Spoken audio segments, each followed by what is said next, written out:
দ্রোহের আগুনে পুড়ে করে অবহেলা,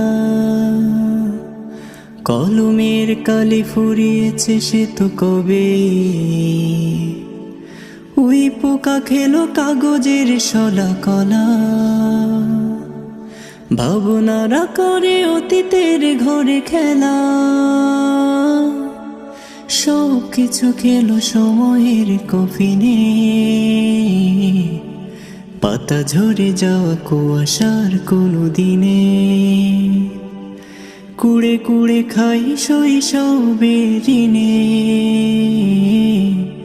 ঘাসে জমে থাকা শিশির ফোটার দল। সুরে সুরে ধাই কৈশোরের ভিনে।